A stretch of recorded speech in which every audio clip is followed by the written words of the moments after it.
India का सबसे बड़ा यूपीएससी और RAS exams sir free of cost पढ़ा रहे हैं। तो अभी आप नया बैच कब से शुरू करने जा रहे हैं? अभी नया बैच हमने 15 मई जो 2025 है जी, इससे नया बैच रखेंगे। 2 साल के लिए बच्चे लेंगे। मतलब उन्होंने अपनी जॉब छोड़ के और फ्री में पढ़ाना ज्यादा जरूरी समझा। कोविड में कितने परिवारों को हमने फ्री खाना कोविड में जब हम खाना बांटते थे तो शुरुआत तो 200-250 लोगों से हुई थी। जी, आज की स्थिति में अगर बात करूं, एक पहल इंडिया अभी किस स्टेज पे है? हाँ, अभी वेल सेट है। सो खमा खनी साथियों, कहीं हाल है हमारा पहला पॉडकास्ट में मैं बुलाया जहाँ एक पहल इंडिया का राष्ट्रीय अध्यक्ष हमारा देव अमित भाई ने।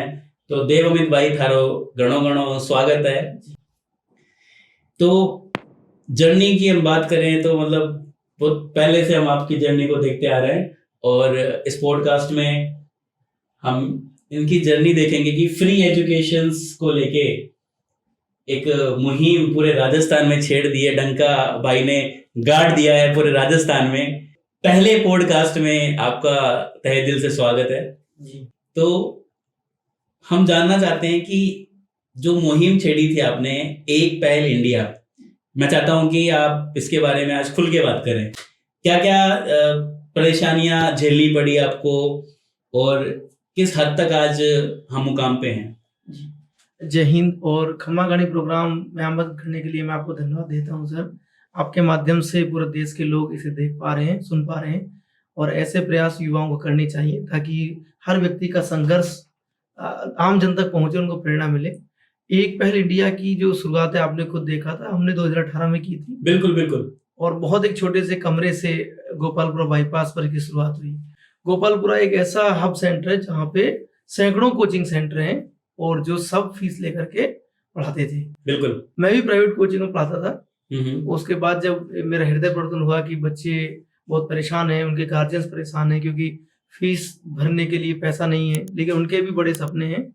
फिर हमने ये आपके सामने साहब, जब आप भी आते थे वहाँ, तो हमने एक छोटी शुरुआत से याद है कि वो गर्मियों के दिन में आप पूरा कभी इधर भागते थे, कभी उधर भागते थे, मतलब बहुत मेहनत करी आपने उस समय। मेहनत की थी उस समय पर, और वो शुरुआती दौर था और ये एक केवल विचारों में ही था एक पहल इंडिया। आज तो सब जगह छा गया है, विचारों में था। जब हम किसी से बात करते थे सबको ऐसा लगता था ऐसा हो ही नहीं सकता। बिल्कुल, आपके सामने बहुत टीचर्स होते थे, सब लोग बात करते थे ऐसा हो ही नहीं सकता, ऐसा होगा कैसे? बिल्कुल। कोई सपनों में तो ऐसा हो नहीं सकता क्योंकि बिना पैसे के संभव कैसे होगा। इंडिया का सबसे बड़ा, मैं बताना चाहूंगा ऑडियंस को कि इंडिया का सबसे बड़ा यूपीएससी और RAS exams sir free of cost पढ़ा रहे हैं, मतलब 1 रुपए भी फीस नहीं ले रहे हैं किसी भी चीज की। हाँ, ये कल्पनाओं में था और क्योंकि सब लोग जानते थे कि आईएएस की तैयारी करेगा एक बच्चा, तो पता ही था कि 2 लाख रुपए फीस लगेगी उसे, जयपुर में रेंट लगेगा, किताबें कोई भी किताब 500-600-700 से कम नहीं आती। बिल्कुल, सब कुछ कॉमर्शियल है, लेकिन एक व्यक्ति आके कहता है कि नहीं हम सब कुछ फ्री कर सकते हैं, तो ऐसा लगता है। शुरुआत इसकी बहुत वैचारिक मतभेद के साथ हुई क्योंकि सब एक तरफ थे, मैं अकेला एक तरफ था। जब हम सब डिस्कस करते थे, आप डिस्कस करते थे जी, लगता नहीं था ऐसा कि हम कर पाएंगे। लेकिन जिद ने कर दिखाया और चुनौतियां तो सामने खूब सारी रही हैं क्योंकि पहली चुनौती तो खुद से लड़ने की थी कि मैं जो कह रहा हूँ और उसे मुझे करके दिखाना है। जब खुद से लड़ाई जीती तब जाके हम थोड़े आगे बढ़े। तो अगर आज मैं बात करूं एक पहल इंडिया की, तो एक पहल इंडिया में अभी कितने बच्चे हैं जो मतलब इस चीज को प्रॉफिटेबल में लाभान्वित हो पाए हैं, पढ़ पाए हैं, फ्री एजुकेशन ले पाए हैं? लाभान्वित होने के लिए चाहते तो सब हैं, लेकिन संसाधनों के अभाव में हम केवल 3000 बच्चों को ही अभी तक एक बार में एक साथ में पढ़ा पाते हैं। मतलब 3000 बच्चों को हम फ्री क्लासेस देते हैं, प्रोवाइड करा रहे हैं, प्रोवाइड करवाते हैं 3000 की। तो क्या वो बच्चे संतुष्ट हैं आपके एजुकेशन से? क्योंकि देखो इंडिया है जहाँ पे मतलब हमने सुना फ्री, जी करेक्ट जी, हमने सुना फ्री तो लगता है कि यार जीरो क्वालिटी। सही बात है। तो ये बात जो है वो उनके मन में भी आती होगी और उनके पेरेंट्स के भी मन में आती होगी कि यार ये फ्री में क्या ही कर लेंगे और क्या ही क्वालिटी दे देंगे। जी, इस सवाल पर यह है कि हर एक व्यक्ति के जहन में ये सवाल दीक्षित सर आता ही है, लेकिन जब वो बच्चे आते हैं तो उनको ये पता है कि क्योंकि एक सब्जेक्ट या एक व्यक्ति से कोई भी संस्थान नहीं चलता जी। अब यहाँ जब टीचर्स पढ़ाने आते हैं, जब बच्चे पढ़ते देखते हैं कि यार ये टीचर्स जिनसे हम प्राइवेट कोचिंग में जाके 2 लाख रुपए देते, वो सारी फैकल्टी दिल्ली से यहाँ पढ़ाने आ रही है, तब उनको विश्वास होता है कि यार सच में ये बहुत बेहतर व्यवस्था है। मतलब दिल्ली की जो बड़ी बड़ी फैकल्टीज हैं उनसे भी अपने कनेक्शंस बनाए और वो बच्चों को पढ़ा रहे हैं ऑफलाइन आकर के दिल्ली से यहाँ आकर के, मतलब जिनको 20-20 साल का अनुभव है, ऐसा नहीं कोई फ्रेशर है, 20-20 साल का अनुभव है, जो प्राइवेट कोचिंग्स में 20 साल से पढ़ा रहे हैं, मेंटरशिप प्रोग्राम दे रहे हैं, उनके पढ़ाई बहुत सारे बच्चे आईएएस बन गए हैं, उन सब की सेवाएं आज बच्चों को मिल पा रही हैं। तो अवध ओझा सर कब आ रहे हैं आपके यहाँ पढ़ाने के लिए? अवध ओझा सर तो सर कैसे बताऊं, क्योंकि उनका व्यक्तित्व और उनका जो काम है वो अलग है। हालांकि वो एक ऐसा नहीं है, अवध ओझा जो सर हैं वो भी चैरिटी करते हैं, मतलब बच्चों को फ्री में पढ़ाते हैं, ऐसी ऐसी जगह पढ़ाते हैं जहाँ पे 1 घंटे के 200 रुपए 100 रुपए फ्री भी पढ़ा देते हैं। जी, अवध ओझा सर से हमने संपर्क नहीं किया या हमारी बात उन तक नहीं पहुंची, लेकिन मैं उम्मीद करता हूं कि ये बात हमारी आपके मैं इस पॉडकास्ट के माध्यम से कहना चाहूंगा, अवध ओझा सर आपको मेरा सत सत प्रणाम। आप प्लीज कभी भी जयपुर आए तो सर के एक पहल इंडिया प्रोग्राम में जरूर कोई भी छोटा सा टॉपिक जरूर पढ़ा के जाएं। बच्चे भी एनर्जेटिक होंगे और इनका जो मुहिम है उसको भी एक एनर्जी मिलेगी फ्री एजुकेशन के लिए। जी, तो हमने संपर्क नहीं है, गलती हमारी, लेकिन अवध ओझा सर का नाम है। जी। और भी फैकल्टीज हैं जैसे अवध ओझा सर की तरह जी, जो लोग क्लास लेने आते हैं, चैलेंज तो उनके सामने भी होता है। अवध ओझा सर तो क्या है, फ्रीलांसर है कि वो कहीं भी, क्योंकि उनका व्यक्तित्व ही ऐसा है। लेकिन एक मैं टीचर की जर्नी बताऊंगा। जब दिल्ली से हमने टीचर को बात की तो प्राइवेट कोचिंग में पढ़ाते थे, फिर उनसे बात हो गई, पैसों की बात हो गई, उनको आने का तय हो गया। लेकिन जैसे उस कोचिंग सेंटर को ये बात पता चलती है कि हमारी फैकल्टी एक प्राइवेट जो कोचिंग है, हमारी फैकल्टी एक पर इंडिया में जा रही है जहाँ फ्री लगभग 3-4 हजार बच्चे पढ़ रहे हैं, तो उनकी चिंता का विषय बन गया, क्योंकि उनका सेंटर जयपुर में भी था। कंडीशन ये थी, पूरे देश में उनके सेंटर्स हैं। तो जब वो अपनी फ्लाइट पकड़ रहे थे दिल्ली से जयपुर आने के लिए, तो उनके पास फोन आता है कि सर आप वहां नहीं जा सकते, नहीं तो आपकी जो कक्षाएं हैं हमारे सेंटर से रोक दी जाएंगी। अच्छा, ऐसा ये हादसा हुआ। उस समय पर हम दोनों फंस गए, क्योंकि हमने भी नाम दे चुके थे बच्चों को, और इतना बड़ा नाम और बैग कैसे होंगे। लेकिन गुरु की महिमा अलग है, तो उन गुरुजी ने भी हमारी भावनाओं को, हमारे जो जरूरतमंद बच्चे उनकी भावनाओं को समझा। और आप विश्वास नहीं करेंगे, जब ईमानदारी से काम करते हैं देश के लिए, तो आपके साथ देशवासी जुड़ जाते हैं। तो सर ने 20 साल का जो पुराना रिश्ता था उसको ठुकरा दिया कि आप मेरी कक्षाएं कल हटाते हो, आज हटा दो, और मैं तो एक इंडिया में जाऊंगा। मतलब उन्होंने अपनी जॉब छोड़ के और फ्री में पढ़ाना ज्यादा जरूरी समझा। तो वो यहाँ पहुंच गए, और फिर उन्होंने पूरी क्लासरूम में सब बच्चों को बताया, तो सब बच्चों की आंखें नम हो गई एकदम से कि यार, मतलब ऐसे लोग भी हैं जो सच में देश से प्यार कर सकते हैं, देश से प्यार करते हैं। लेकिन ऐसा सेंटर्स को नहीं करना चाहिए। जी। हाँ, ठीक है ना भाई। देखो, उनका जो 7-8 घंटे का जो स्लॉट है, जो भी उन्होंने कमिटमेंट किया है, ठीक है, वो वहां पे पढ़ा रहे हैं। बट देखो गुरुजी, एक पॉइंट ये भी है कि कुछ कोचिंग्स हैं जिनकी टर्म एंड कंडीशंस हैं, उनको भी फॉलो करना पड़ता है। बट अगर देश के लिए अगर कोई कुछ कर रहा है तो मैं ये कहना चाहूंगा कि ऐसा नहीं करना चाहिए। यूट्यूब पे भी तो पढ़ाते हैं ना, पढ़ाते हैं सब लोग अपना जो नॉलेज है वो बढ़ाते हैं, अपने चीजों को इंक्रीज करते हैं, अर्निंग करते हैं, बहुत सारी चीजें हैं। आप किसी इंसान को बांध के नहीं रख सकते ना, तो वो इनका एक गलत है जी। तो जैसे कि अभी आपने बताया कि 3000 बच्चों की अभी एक बैच अपन ने कंप्लीट कर लिया है, तो अभी आप नया बैच कब से शुरू करने जा रहे हैं? अभी नया बैच हमने 15 मई जो 2025 है जी, इससे नया बैच रखेंगे। 2 साल के लिए बच्चे लेंगे।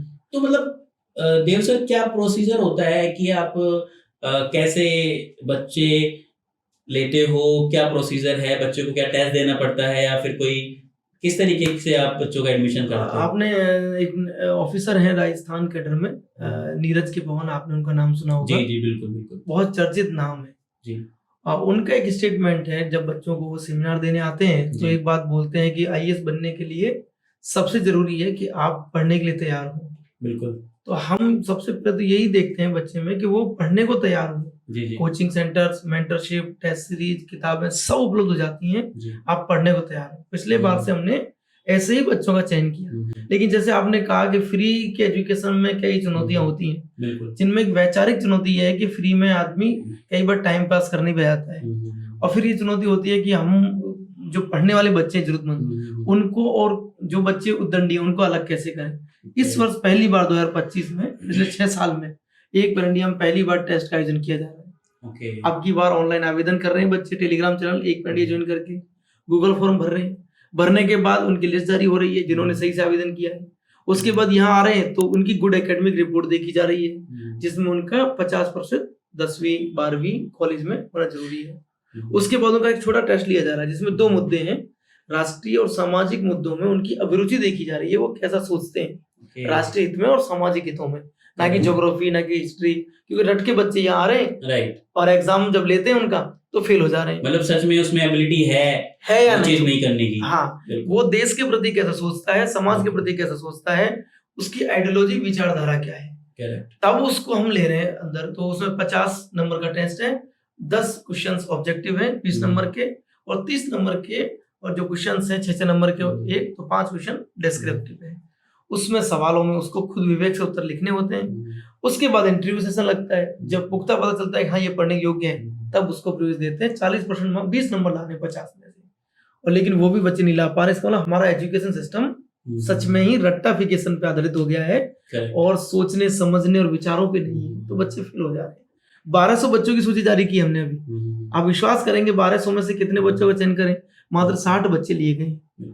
तो ये है, तो ये चीज बिल्कुल सही है कि मतलब बिना टेस्ट के तो आप एडमिशंस नहीं लें, बिकॉज आपको भी एक क्वालिटी ऑफ बच्चे को एजुकेशन देना है जी, और उसकी जागरूकता भी होना जरूरी है। जरूर हम चाहे कितना ही अच्छा काम कर लें, अगर बच्चे को नहीं करना तो नहीं करना, लेकिन क्या पता ऐसा बच्चा है जिसको करना है, करेक्ट। एंड तो 6 से 7 साल की जो जर्नी है एक पहल इंडिया की, वो क्या रही, मतलब क्या क्या चीजें फेस करनी पड़ी? जैसे कि बीच में हमने देखा कि आप अनशन पे चले गए थे, 7 दिन या 6 दिन आई थिंक आप अनशन पे थे, तो वो क्या स्टोरी थी और क्या वो दिक्कत थी वहां पे? मैं इसे शुरुआत से आपको बताता हूँ ताकि और सब लोग देख रहे हो नहीं पता चले जी कि किसी भी मिशन को जब छेड़ते हैं जिंदगी में, आप शुरुआत करते हैं तो फिर वो आपसे कई बार कुर्बानियां मांगता है, कई बार आपसे त्याग मांगता है, और कई बार लोग हार जाते हैं। आपको हारना नहीं चाहिए। जब मैं एक शिक्षक के रूप में पढ़ाने लगा था तो 10-12 साल तक मैं पढ़ाता रहा। जब मैंने इसकी शुरुआत की तो बीच में कोविड का दौर आया। कोविड के दौर में भी आपने जब देखा हो तो हम लोग सब जगहों पे लोगों की मदद कर रहे थे, बिल्कुल फ्री खाना बांट रहे थे उस समय 23 मार्च के बाद में कर रहे थे। आप लोगों की मदद कर रहे हैं, हम कर रहे हैं, सब लोग लगे हुए हैं। एक टाइम पर पता चला कि हमारे पास एक लिमिटेड पैसा है, वो खत्म हो जाएगा। जब पैसा खत्म हो गया तो फिर लोग तो खाना मांग ही रहे, और सामाजिकरण मेरा सबसे ज्यादा कोविड के दौरान। तो कोविड में कितने परिवारों को हमने फ्री खाना बांटा? कोविड में जब हम खाना बांटते थे तो शुरुआत तो 200-250 लोगों से हुई थी, लेकिन धीरे धीरे 4-5 दिन में ही संख्या 4-5 हजार लोगों तक पहुंच गई थी। तो प्रतिदिन घर से 3-4 हजार लोगों को रोज खाना जाता था।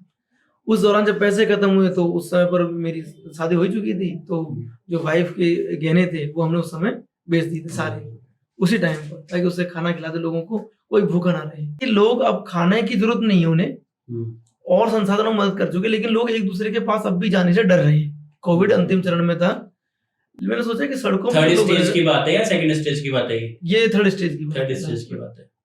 हमने देखा कि लोग डरे हुए हैं फिर भी नहीं मिलते हैं। फिर हमने कहा कि लोग सड़कों पे हैं तो उनके लिए हम क्या कर सकते हैं, क्योंकि उनसे तो कोई मिलना भी नहीं चाहता है। खाने की वजह तो हो गई है, लेकिन सर्दियों में कैसे जिएंगे वो।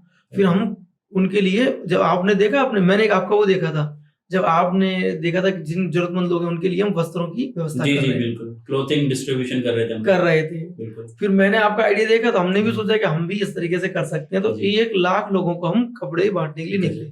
1 लाख लोगों तक? 1 लाख लोगों तक पूरे राजस्थान के जिलों में। फिर हमने मांगना सीखा उस दौर में, सामाजिकरण में।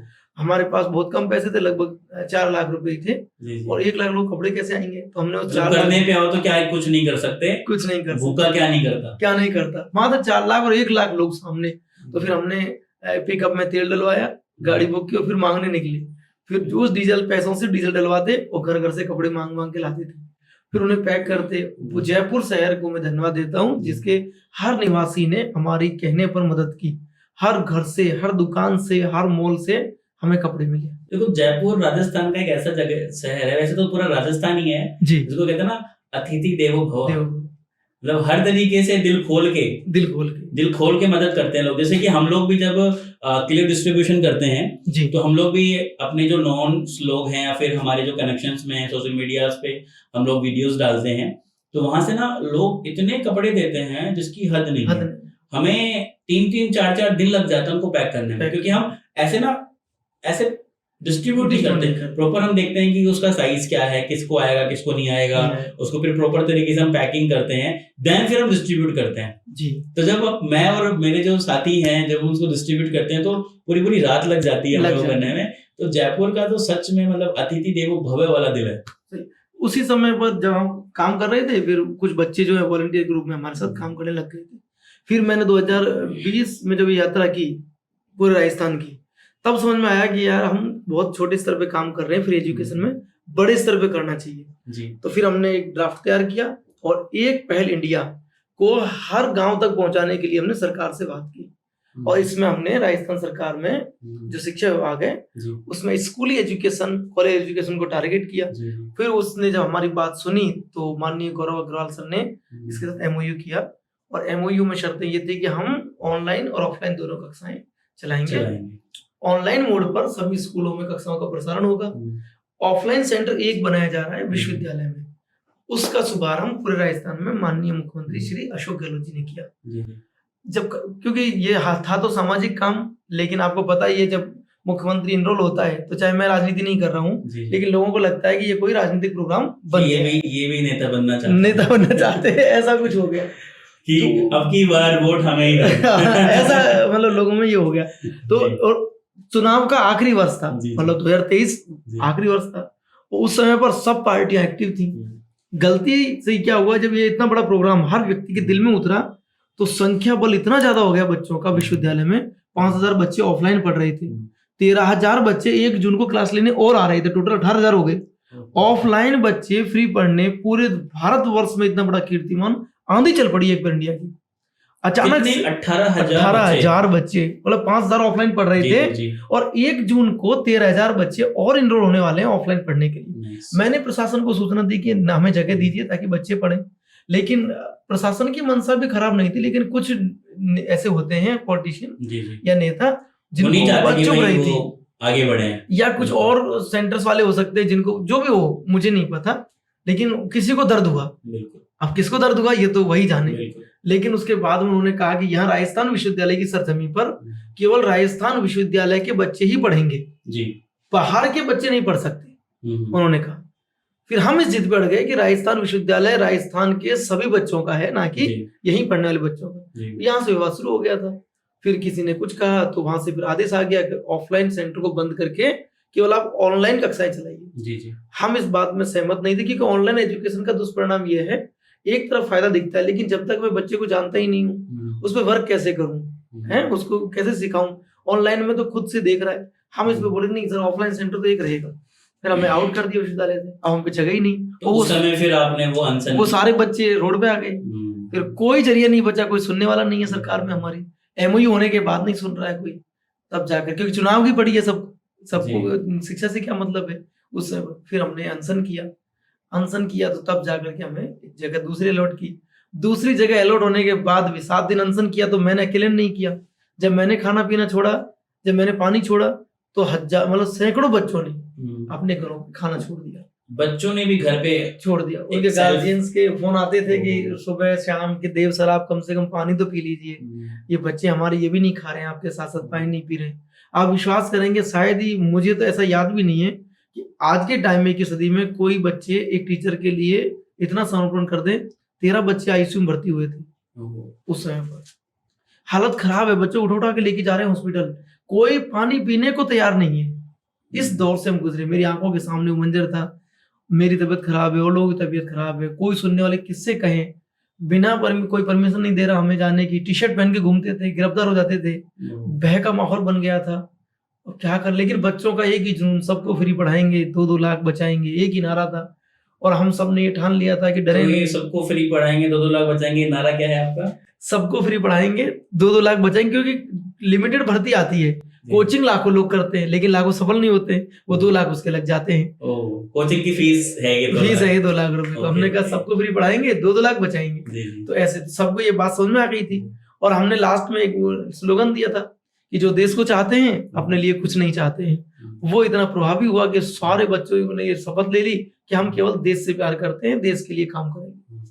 अनशन की जब परमिशन 16 अगस्त को मिली थी हम, तब जाकर के देख 16 अगस्त को हम सभी सामूहिक सुसाइड का नोटिस पूरी सरकार के सुसाइड का। मिनिस्टरों को सबको दे चुके थे कि अगर हमें पढ़ाने को जगह नहीं मिली 16 तारीख को हमारा आखिरी दिन होगा, उसके जिम्मेदार आप सब लोग होंगे।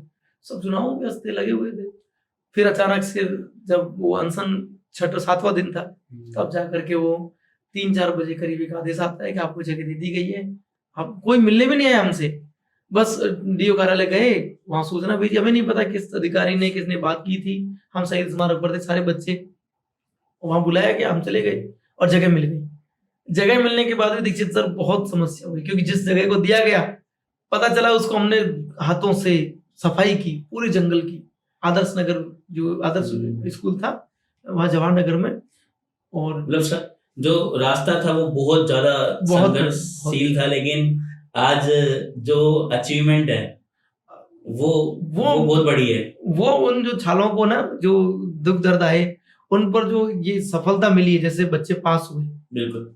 जब यूपीएससी का रिजल्ट आया तो सबसे पहले प्रदीप ने यूपीएससी क्रैक किया हमारे यहाँ। नाइस।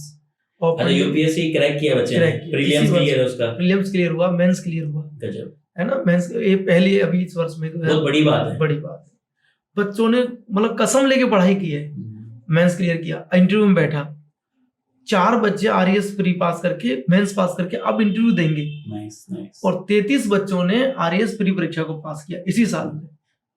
तो मतलब काबिले तारीफ है ये चीज की, मतलब इतने संघर्ष के बाद भी बच्चे इंटरव्यू तक पहुंच रहे हैं। जिस समय हम पे जगह नहीं थी, हमने प्राइवेट बिल्डिंग ली जब हम टंकियों पे चढ़े मरने के लिए। जब टंकी पे चढ़े तब जाके वो स्कूल दोबारा चेंज किया, हमने कई स्कूल चेंज किए, तब जाके वो स्कूल मिला हमें खोनागुरियन, वहां कैसे पढ़े। फिर हमने डब्बे बनाए और बिल्डिंग रेंट पे लेने के लिए हम मांगने उतरे सड़क पे। तब मांग के किराया लाए, 1 महीने का रेंट, हर महीने मांग के लाए 1 महीने का रेंट। टीचर्स के हाथ जोड़े, पैर पकड़े, जैसे तैसे उनकी व्यवस्था की, व्यवस्था को पटरी पे लाए। टीचर तो फ्री में पढ़ा देगा, बट बिल्डिंग का क्या और भी चीजें हैं, इलेक्ट्रिसिटी बिल हो गया। भाई मैं आपकी पैर पकड़ लूंगा, आप कहोगे चलो मैं एक बैच करवाता हूँ, आपका मन पसीज जाएगा। लेकिन कॉमर्शियल है बिल्डिंग, कहाँ से करें? बहुत कॉमर्शियल बिल्डिंग है, पीने के लिए पानी भी आता है, पानी है, लाइट का बिल है और संसाधन है, आधुनिक युग है। आप कोई गुरुकुल चला नहीं रहे हैं कि अपन ये कर, लेकिन बच्चों ने उस टाइम के गुरुकुल की तरह साथ दिया। तो वो डोनेशन हमने बिल्डिंग का रेंट, डोर टू डोर, सड़क गली मोहल्ले सब जगह जाके बिल्डिंग का रेंट जुटा के सांस लेते थे। 3 बार चलते थे, मांगने का अनुभव था नहीं, लेकिन मांगने माहिर हो गए थे अब, तो ये सब कुछ करना पड़ा। आज की स्थिति में अगर बात करूं, एक पहल इंडिया अभी किस स्टेज पे है? हाँ, अभी वेल सेट है, सारे संसाधन सारी व्यवस्थाएं बहुत बेहतरीन बना चुके। कुछ बच्चे सेलेक्ट हो गए हैं, वो मदद भी कर रहे हैं।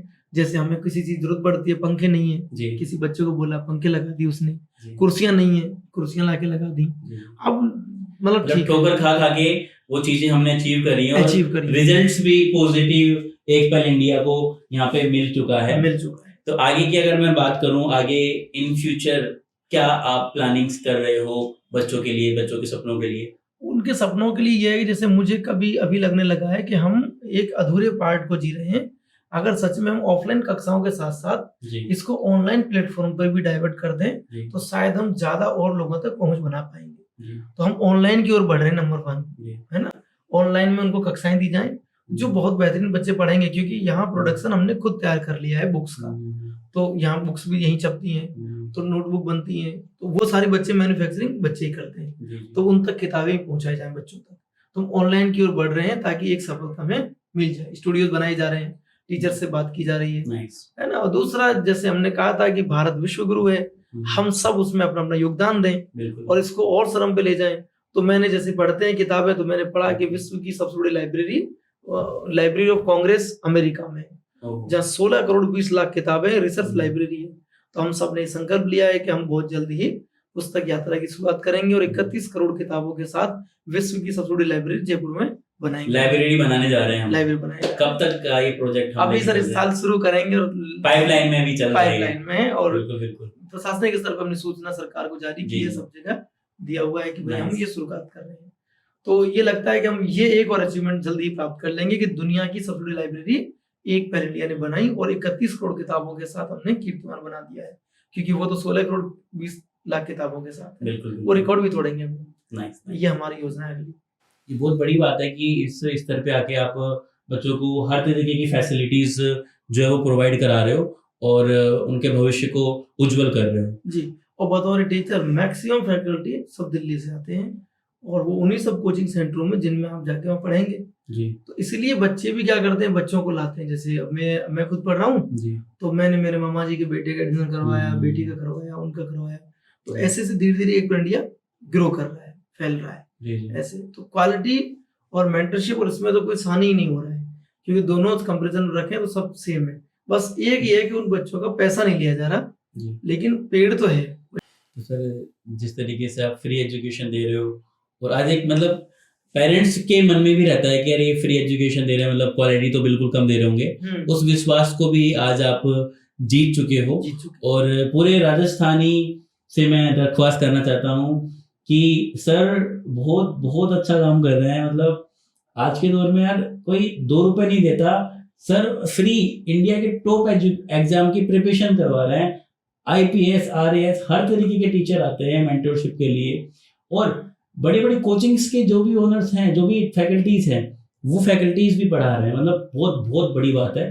तो अगर आप अपनी तरफ से कोई भी कुछ भी कंट्रीब्यूट करना चाहो, चाहे किसी भी तरीके का, मैं ये नहीं कह रहा कि फाइनेंशियली ये करो, सर को हर तरीके की चीज़ों की नीड रहती है अपनी कोचिंग को चलाने के लिए। तो ये इनका हेल्पलाइन नंबर है, आप इस पे जरूर एक बार आप इनसे बात करना। और अगर मान लीजिए कॉल्स ज़्यादा आए तो आप इनको व्हाट्सएप पे मैसेज करना, जिससे क्या है कि आप अपना जो भी एक कंट्रीब्यूशन है एक पहल इंडिया को कर सको। और सर मेरी तरफ से किसी भी तरीके का, आपको तो पता ही है, मैंने आपको हमेशा बोला है कि एक पहल इंडिया के साथ खड़ा हूँ, और आप भी लगातार इसी तरीके से अपना जो लक्ष्य है उसको करते रहिए। और हमारी कुछ ऑडियंस को आप कहना चाहते हैं तो प्लीज। मैं सभी देशवासियों से और ऑडियंस से जो सुन रहे हैं, देख रहे हैं, उनसे यही कहूँगा कि हम सबने शिक्षा को प्राप्त किया है। हम अपने आप को तो पोषित कर ही रहे हैं, लेकिन इस शिक्षा के माध्यम से अपने इर्द गिर्द जितने भी जरूरतमंद लोग हैं उनको जरूर लाभान्वित करने का प्रयास करें, क्योंकि अब शिक्षा का असर बढ़ गया, लेकिन हम सब एक दूसरे का सहयोग करें। मैंने पढ़ाई की, उसका लाभ आज सैकड़ों हजारों परिवार उठा रहे हैं, तो आप लोग भी इससे प्रेरणास्रोत बने।